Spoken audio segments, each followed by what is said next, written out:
Welcome back to Building a Fighter. My name is Dr. Austin Shane, sports chiropractor in Scottsdale, Arizona. With me, as always, badass strength coach in Denver, Colorado, Alex Friedman. What up, dude? Yo. So today we're going to be talking about the different fight IQ aspects that go into grappling for MMA. So in grappling for MMA, we have three different subsections. We have just MMA wrestling, which I'll call mostly cage wrestling for the most part. That's where MMA wrestling kind of filters in. We have traditional wrestling. So typically that's going to be on the feet, our takedown game, open in space. And then we have our jiu-jitsu element. And everybody knows jiu-jitsu. It's on the ground. Yay. So when we are talking about the fight IQ of grappling, Alex, as a wrestling coach for MMA, what Hey. do you start to consider? A lot of the times my basic considerations are, least risk, highest reward, right? If I'm going for an attack, I want it to be very unlikely that I end up on bottom or getting taken down. And I want it to be very likely that I get the takedown or at least I get back to a position of advantage, right? Like a really good example of this and really simple is like if we're grappling on the cage and I have an underhook, I can drop down to like a snatch single, right? I might get the snatch eagle, I might not. I'm not worse for it, Yeah, right? you're not going to jump guard. You're going to drop to a snatch single, Dude, but right? I get that guillotine all the time. All right, And Dustin, easy. oh shit. But no, like again, least risk, highest reward is something that we're going to. And then when I can chain, I'm working to chain some of my takedowns, but there's like a subtle art of committing to a takedown, right? If I commit too hard, I'm telegraphing everything I'm doing. I'm a little bit easier to counter wrestle, but I also want to be able to take something if it's there, right? Which is a hard kind of finesse that people have to learn by wrestling a lot. I tell this all the time to my high schoolers and some of my MMA grapplers that are just getting into it. It's like, I want to create opportunities. I don't necessarily want to go for takedowns. And I think that's a little bit different of a approach, especially in MMA, right? I don't want to straight up go for a takedown. I want to be able to wrestle out of something, maybe find my way into jujitsu, maybe get myself back to striking. Like those subtle little MMA IQ things are huge. The next Yeah, thing, no. I guess, I Well, go I, into. I I just started working with an athlete, so it's something Alex does it. I do it. I feel like if you're a good coach, you should do it. Is if I start working with an athlete, I watch all their fights that I have access to. Right. Right. And then if they have a game plan for or an opponent, I'm going to watch all of that opponent's fights. But I started working with an athlete and wrestler, great wrestler, wrestling base, and he shoots a lot from space without setups though. It's almost like a Marab without the distance control, You if you say in will. MMA? Yeah, in MMA, Yeah. and that's one of those things that when we think about high fight IQ, for example, we want to make sure when we are getting into our quote unquote traditional wrestling that we have a setup, and it doesn't need to be a traditional wrestling setup. We want to be able to, whether it's smoke our hands up and really get them thinking about the strike so we can get underneath. We want to be able to run some sort of series to close our gap to get into the leg. We want to, I mean, kick our way in, punch our way in. It doesn't really matter, but it's not like regular wrestling where I'm just going to be able to march forward, grab the back of their fucking neck and snap them down. Right? That doesn't work in MMA. I Right. need something that allows me to close the distance, make that opponent perceive threat so that they put their hands high, hands low, or wherever you want them to do it, and then open up the alley for me to either get to the legs or get to the body to go after my attack. Yeah, we have kind of a simple like mnemonic to remember this process, and like point blank in MMA, the hardest piece of your takedown is closing distance, right? Like I got to get past the hands. I got to watch out for knees that are coming at me. I got to like once we get into some of the grappling on the cage, or I get my hands on somebody like in the maybe even like a Muay Thai clinch, that part's a little easier. There's less weapons or really dangerous shit coming my way. So a little thing that we use is called occupy, capture, kill. Right. So I got to occupy the hands. I got to occupy the mental. right? Using my feints, use something I built in, hand fight. I got to occupy so they're not thinking immediately about, I'm going to shoot this shot, right? And then I can capture, right? I use the occupy. I can capture a leg. I can get into a body lock. I can hand fight to a clinch, like whatever I have. And then kill is obviously go for your takedown, right? Or create an opportunity to allow yourself to find a takedown. Within that occupy landscape, one of the biggest things that I found is building bridges. It's like a constant type of theme is like something I found is I can close space really well. I'll get into like this short boxing range or like dirty boxing range, and then they can feel if I level change and go for a takedown, right? Just because I've closed distance doesn't mean I've done the job of the occupy, right? So even though I'm in this short, dirty boxing range, I'm still going to throw some combinations. I'm still going to hit some rotations. I'm still going to occupy the hands so that when I do level change and grab for a foot, it's there. Well, the cool part is that wrestling and boxing have the same distance management, right? Right. If you're a good boxer, you maintain the same distance control as typically good wrestlers do. So that's where we can really go, whether it's going after the body, going after the head. We can throw, if you're Justin Gaethje, you can fucking leg kick from anywhere because he's got the most mobile hips on earth. But typically in that boxing range, you can make them think about something else, whether you're going up top and you're diving underneath, whether you're going after the body and you're going to go up top right after that to set up some sort of pull like a plum or a tie clinch, if you will.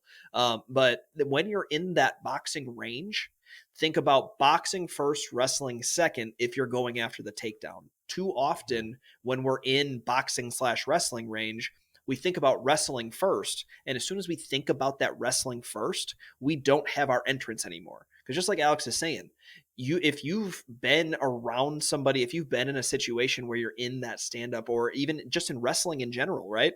I know when somebody's going to shoot on me. I've been around it enough. I've put enough hours in to know if I'm in this angle and I'm in this distance, I know somebody's going to hit a single leg. I know somebody's going to hit a double leg. That's why you can see wrestlers like I used to do this shit all the time. I would bait my leg into a certain position to draw the shot out so that I could counter them. Like you'll start to get people that will either do that or they know it's coming. They'll catch you on the way in. That's when knees happen. That's literally the perfect example is Jorge Masvidal, Ben Askren. He knew exactly what the fuck was going to happen, and he knew where his head was going to be. He cut an angle before he even started the fight, and then ran up and kneed him right in the fucking dome. Well, I'm going to shout out my guy on the Dana White's Contender Series, Markel Menderos. Like he did a beautiful job of this. Like backed a guy up to the cage using feints, right? Lured himself into the boxing range. We knew this guy wanted to come wrestle us. Lured himself into the boxing range, and then that guy is in a horrible position, which is another kind of, I think, cardinal sin in MMA. Don't shoot off of the cage. Don't shoot off your back foot ever. Yeah, bad in decision. general, if your weight is backwards, don't take a fucking shot. But he feinted his way into that to make that guy think that might be there, and obviously caught him with the knee and made Sports Center top 10 and everything. But subtle flex. Yeah, right. Shout out Markel. Yeah, so the wrestling principles thing too is like obviously we have to close the distance. The next piece that I think is a little bit more unconventional or is unfortunately anti-jiu-jitsu is I hold true to the thing that I learned when I was 6 years old in wrestling. You always want to wrestle with your pecker down.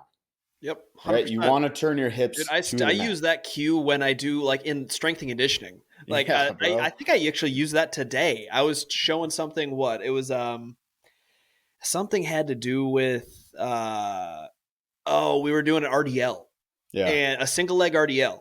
And I'm like, did you learn how to wrestle? And I'm like, did you know how to wrestle? And they're like, yeah, I've been wrestling since I was 7. I'm like, what's the cue that every wrestling coach used to make the fucking kid laugh when they learn how to sprawl? They're like, oh, dick down, pecker down. And I'm like, why the fuck is your pecker hanging out over in left field right now?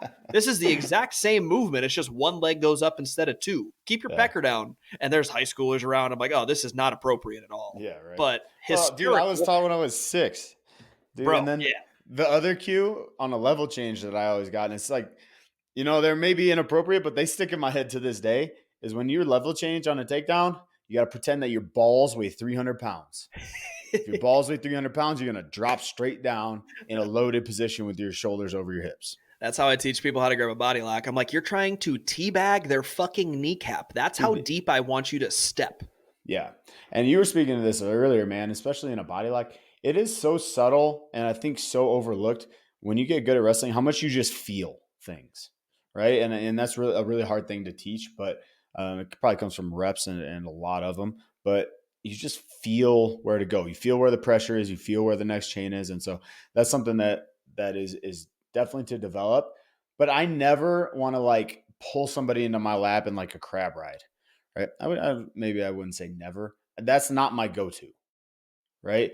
As soon as I pull somebody in my lap in like a crab, even if I have a hook in, right, I'm opening a door for a scramble, right? They are going to be athletic, right? MMA is a sport of athletes, maybe a little less so than wrestling or jujitsu, right? So if I pull somebody down into my lap, they have an immediate scramble, which is just get their hips higher than me, and then we're off to the races. Yeah, who did that? Didn't one of your fighters just do that? David Onama. Yeah, That's against fucking JP. his signature Yeah, thing. I'm like, I know exactly what we're talking about here. Didn't this just happen? Yeah, Yeah. right. Which anyway. But yeah, like that for me is not a preferred outcome. In wrestling, I want to control all the way down. I want to only give this dude one option to go, make him take it, and then beat him to the punch. Right? I don't want to have a scramble in his mind at all. Sometimes it's necessary. Sometimes you get into it when you're equally matched or whatever. But if I can dominate in the wrestling, this guy has one path, and it's a pathway to get finished. Well, I think that is the key point right there, because I would argue, I mean, when I'm wrestling, I do want somebody in that position, even in a fight, right? In Yeah. MMA grappling, so to say, because I feel very confident that I can steer the outcome towards one way or one pathway for them to get out. Right. Yeah. It depends on how confident you are in your body triangle. It depends on how confident you are with two hooks in. It depends on how confident you are going after a wrist in that position. Yeah. That seatbelt position, or I call it like a crab ride position, like you do. Like, Mm-hmm. I'm very comfortable there. That's where I scored a lot of points in college wrestling. So I know I can steer him towards one outcome. And even if he gets to that outcome, I already have an answer ahead of him. I'm playing chess when he's playing checkers. Right. And I think there are two caveats there, and we're going to use them in this like micro example, but I think they apply on the macro as well. Like if you're a specialist and your job is to get to the back, sure, pull them Exactly. into your lap, whatever, man. Like if that's your fucking jam, I get to the back and I finish dudes. Okay, cool. Do that. That's your game, right? I think that's a caveat. So there's always exceptions in that like superpower type of realm. Mhm. The second thing that I think is a little more underrated or undersaw is escaping that position, like pulling somebody into a crab on the bottom guy side. I think escaping that position takes less wrestling skill, 100%. right? So you can neutralize a better wrestler with less work from that position. You know what I'm saying? So I 100%. think that's It takes potentially a one. power. I mean, it takes what David did. It takes a Yeah, powerful explosion and a violent hip twist. and good timing. Yeah. Yeah. So I think in that sense, it becomes a suboptimal route. Like I would much rather again keep the pecker down. Finish your single leg or lift. I think lifts are tremendously underutilized. Um, in Oh, you're today's talking MMA. about going from feet to that position. I'm talking about if you end up in that position on the ground. Yeah, so I mean, I guess same talk, right? I think it's Yeah, no, relatively the same thing. I would much rather somebody go off to the side and do like an actual mat return Yeah, and end up in absolutely. a almost turtle position or taking the back, than end up in that crab ride position. That's Yeah, a scramble absolutely. city, because Yeah, all your and what momentum's going backwards when you do that. So you can get that roll. There's so scramble, many more bro, things that can happen. scramble. Yeah. But even on the mat, when you're kind of settled and you're into a little bit of a grapple, like I still don't want to necessarily sit to that crab position because of all the scrambles and things we've talked about. But I'm not that close to a finish, Right. right? Yeah. Right? Like rear Well, naked depends chokes on how are fucking good you are at a rear naked choke. rear You can naked slap chokes that are like bitch one of on. the they're one of the highest percentage finish rate in MMA among submissions. But guys are so good at fighting hands and Yeah. beating that choke. And so I think if I can keep my pecker down, if I flatten a dude, like if you get your legs in, you flatten a dude on their belly, that's TKO City, right? Which is a little bit harder to get to, but a lot higher finish rate. No, it's one of those weird positions where if you're a specialist, it works really well. But if Yeah. you're playing the odds are not in your. I just watched the most recent Hunger Games. Have the odds be ever in your favor? No, the odds are not in your favor to finish there unless you're really good in that position. Yeah. Similar to like I know something that our coach Santino, like, he's yelled at multiple people for, like, going from side control or really half guard into mount in an MMA situation. Yeah.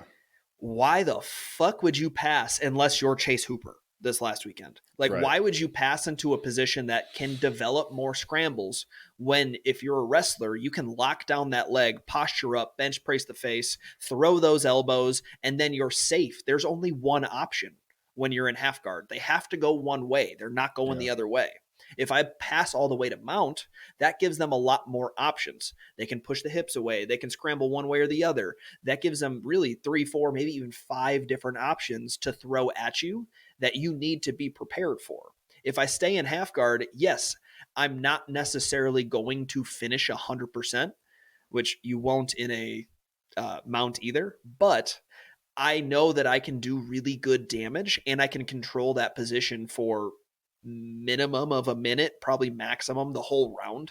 Yeah, absolutely. I think right there's your positions of control versus like your positions of dominance, and I skew towards the position of control. Your half guard, your like dagger position, or like bottom guys in turtle. Like a lot of those positions, I have a high yielding control, and I can pepper damage here. Right, I'm not maybe not going to get a finish out of a lot of those positions, but I can cook dudes. Right, like it is so much more tiring to be on bottom than on top Oh in yeah. any Yeah. scenario. And it fucking hurts more. Yeah. So opt for that until you're in a place where you're gonna either go for a finish or dominate the fight, which is another IQ move. Right. I think there's two IQ moves going on there. Is like one, know what you're fucking good at. Know your game plan. Know where you should be. Right. Like again, specialist on the back, specialist from the mount, whatever. Right. Or I'm a wrestler and I'm gonna sit in half guard and beat the shit out of this dude. Right. I'm gonna completely control him there. So know yourself, know your game per se, but then there's also a timing aspect. Are we 2.5 minutes into round three?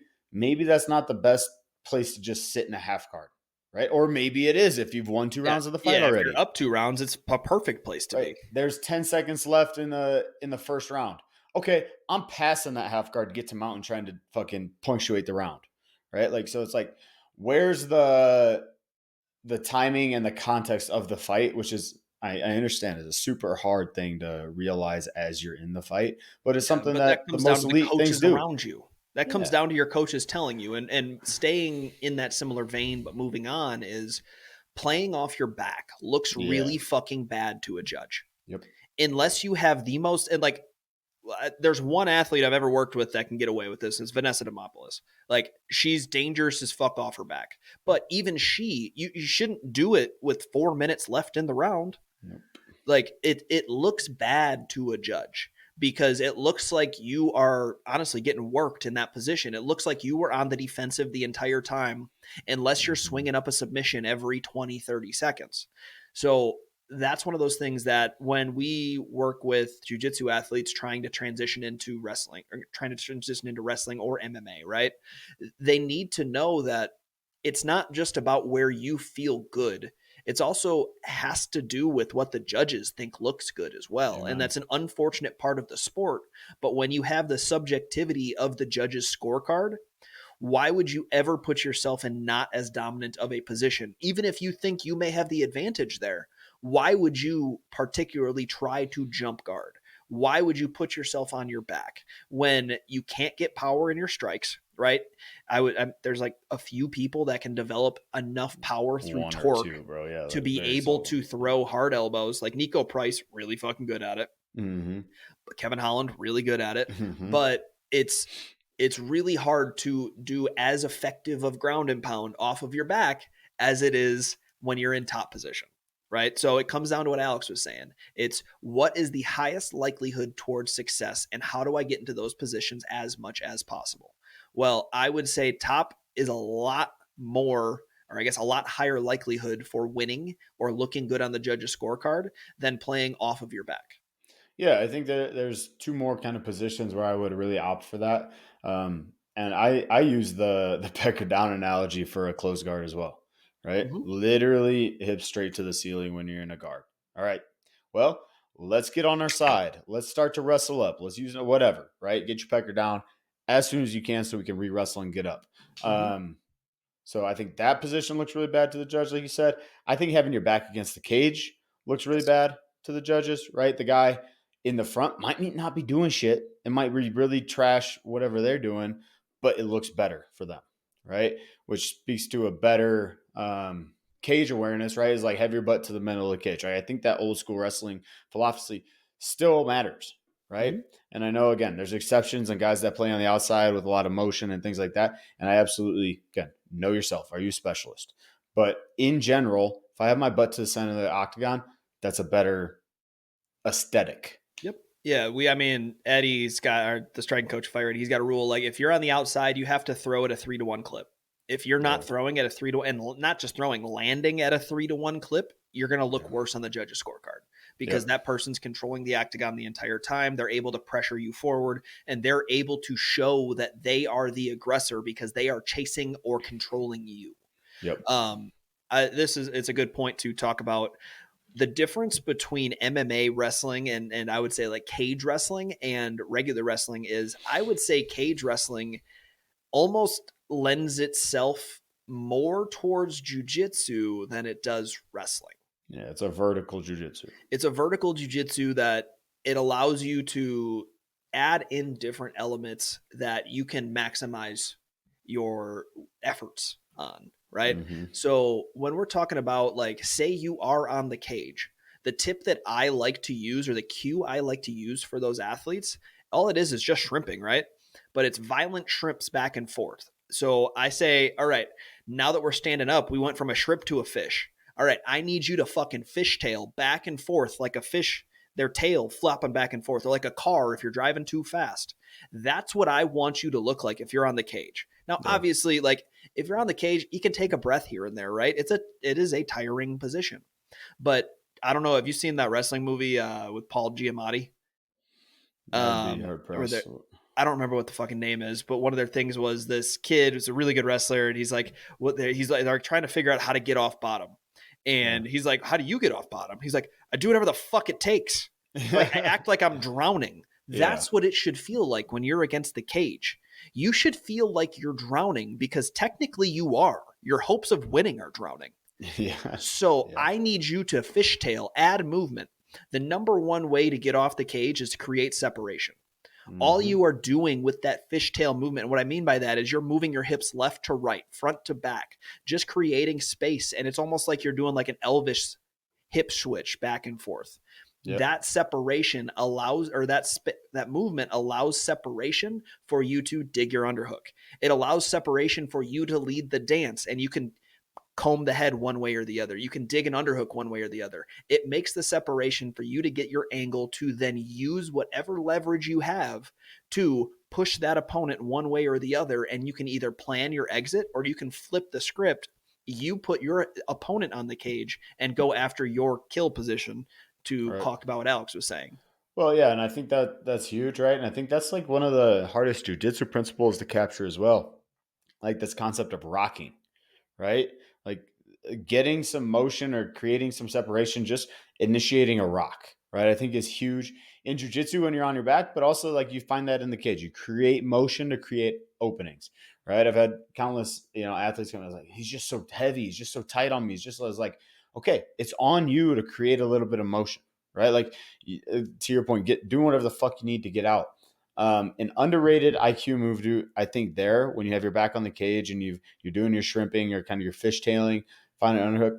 An underrated idea, or I see a lot of guys try this, is they like get an underhook and then we repummel on the cage, and now I've got that guy pressed on the cage or whatever. Some of the times you just need to get the fuck out. Yeah, roll your thumb, create separation, and then fucking strike your way We're out, back to dude. striking. Yes, like I say this all the time. I've almost like added it as like an auxiliary branch on all of my chain wrestling things. Is like GTFO, get the fuck out, right? Like we don't need to re-engage in this wrestling. We don't need to, sit up against the cage, right? Especially if we're winning in the stand-up or we're a better striker. Like let's lean into that, right? Mm-hmm. Well, especially like if you're the better striker, do not re-engage in wrestling. That's dumb. Use Yeah, your but advantage, create your space, and land a fucking head kick because you know the wrestler's gonna duck at some point. yeah. Yeah, I think in a little bit of a transition with a bad segue, I think there's one more like principle I like to speak on is opposing jujitsu to wrestling. Damn, that was a shitty segue. I know that's what I called it out. In which case, I owned it and made it a You were good talking segue. about this one thing. Fuck what you're saying. Let's talk about this. Yeah, I'm not worried about what you're saying most of the time. Um, no, the difference I like to point out with the hip pressure in wrestling versus jujitsu, I think, is immense. Right, a lot of the times, and we call wrestling like a pulling sport for sure. But with my wrestling, I always want to be hips in and drive hips first, right? Like, especially if we're on a mat or even on the cage, like I'm driving through with my hips.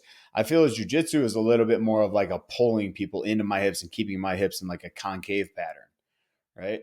With wrestling, I want to drive my hips through almost like I'm doing like a press up or like an upward facing dog where like my hips are doing a lot of the action and the control and the pressing forward. And now I don't think you can't apply that in jujitsu. I just feel like a lot of jujitsu athletes are the other way. We're constantly pulling people into like my basket in my cradle or in my hips, right? And so I've been teaching a lot of just like basic hip pressure stuff, especially when we're like on top in Mhm. position, right? As opposed to like pulling crab or whatever, pulling guard. It's like, no, let's pressure with the hips forward. And that doesn't mean just the shoulders. So many people are just heavy with the shoulders and the upper body, and then they give all this mobility to the hips, right? Wrestle from the bottom of your feet to the top of your head. You know how many times I heard Dave Malachek say that? Too many. Yeah, right. Fucking dirty Dave. No, one of my drills that I love to that actually I stole from Captain Eric Alberison, and I guarantee stole from somebody else, but he's the one that I saw do it, so I claim it to him. He uses a yoga ball. He'll roll it at them, and they need to keep the pecker down. They keep their hips in the entire time as they're doing any movement. He'll roll the ball. They sprawl on top of the ball. That sprawl, they can't use their chest. If you use your chest when you sprawl on a yoga ball, you're going to eat shit. Like your Mm-hmm. center of gravity has to be there, and you poke on your toes and you're going to walk around one way or the other. And that allows you to get that hip pressure in because the ball gives you that soft end feel where you know you can apply more force, but if you do it in the wrong way, the ball will roll out. You look like And a then seal. exactly. And then you could bounce the ball, take your shot underneath it. Like there's all these different things you can use with a yoga ball when we're talking about trying to get your hips in or train for speed or train for anything in wrestling. Yeah. So one of the easiest way to train this is just buy a yoga ball. They're Yeah. $20 on Amazon and Yeah. then fill it up. Use that to use your sprawls. You could also use it for timing on your sprawls. The coach will roll the ball at them. If you sprawl too early, your chest is on it, you're going to eat shit. Sprawl too late, hits you in the knees, well, you look like a dumbass. You need to sprawl at the right time in order to get the right hip pressure. Otherwise, the drill doesn't work. So it's I a like that. super underutilized tool that is very cost effective that you can implement at any gym to get better at this hip forward approach Alex is talking about. Yeah, I've seen that a lot kind of in Instagram reels with some youth gyms, but yeah, I think that'd be a really good tool to use. The other type of drills that I love for this, which are a little bit less sexy, but are just any no hands wrestling drills, right? Shooting without hands, writing How do without you hands. get them when they're doing no hands to not just lead with the chest? Um, I mean, my other partner is being a really has a good base, and then if they quadruped up and I just have the chest in, you're sliding over the top, looking like an idiot, right? So it's like partly predicated on having a good partner in front of you, right? I've seen so many guys just slide over the top, end up face planting in the mat, right? But riding and driving into your breakdowns with no hands, I think is such a good drill. Even shooting with no hands prevents a lot of like bad positioning, right? A little less from the hip drive aspect, but could be a benefit there. But like almost any wrestling drill that you do without your hands, because as we talk about wrestling with like your lower half and your upper half at the same time, your upper half is almost always doing something, right? That's the more inherent part about this is like I'm using my hands to manipulate another person. The less inherent part of this is like using my legs to pummel and to move and to pivot and to lift and to block and Oh yeah. to move, but like you're really dangerous when you can do both those at the same time. Right. Well, that's a high level skill, right? It's being able to dissociate between upper body and lower body movement is a relatively advanced skill. But once you start to master it, once you start to understand that, it opens up a plethora of possibilities to be Yeah. able to go after different things. Like I mean, I've said it before. I'm not as good on the feet in wrestling as I was top bottom. That was always my shit. And that's what I felt like I did so much better than everybody else is when I'm leg riding, my feet are still working. I don't just grab a leg and constrict. They're Yeah. doing something to set me up while I'm also giving them the added challenges of I'm going after a head, I'm going after a half, I'm going after a wrist. Maybe I'll set up a guillotine or like a, what the fuck do they call it? A twister. I think you guys call it jujitsu. But like Yeah. going after Yeah. those, like I could set that position up out of a lot of different places because my hips are always doing something. All grappling is give them certain challenges and try to overload their nervous system to where they make a mistake. As soon as they make a mistake, that develops an opening, and you need to capitalize at that exact moment. The Oh, best way that's to do that is to use every limb you have to try to make them make a mistake. yeah, that's MMA in general. So it's a high level game of gotcha. Yep, exactly. And that's all we do in grappling when it comes to MMA. It's an easy concept to say, but a hard concept to employ, right? It's Yeah. exhausting. But Oh once you man. start to understand it, it takes your game to the next level. Yeah. 100%, man. I think that's I don't know. I think there's a lot of MMA IQ layered in there, but there's also like just general wrestling principles, right? And how they translate to MMA as well. Yeah, this makes me miss wrestling. I haven't been able to get on the mat as much as I would like to recently. I have been wrestling a ton and it's been I'm sure your body fun, but fucking also hurts. very taxing. Yeah. Yeah. Well, I need to get back on the mat. I miss coaching too, but now that Building a Fighter's kind of doing its thing, let's fucking go. Busy on the business. Busy on a business, but coaching will be making a comeback. Coach Austin, 2024, coming at Oh yeah. y'all. Love it. Well, if you guys got to get in touch with us, all of our information is in the show notes. That's going to be our Instagram and our emails. If you're looking for any strength and conditioning programming, that's going to be available at buildingafighter.com. That new sexy website Sid put together. Whew, damn, it's looking good. We Very have good. custom programs, team programs, individual programs. We have our membership options, and we also have our preset options in case you just want to try something out for a month, see if you like it, and then invest further later down the road.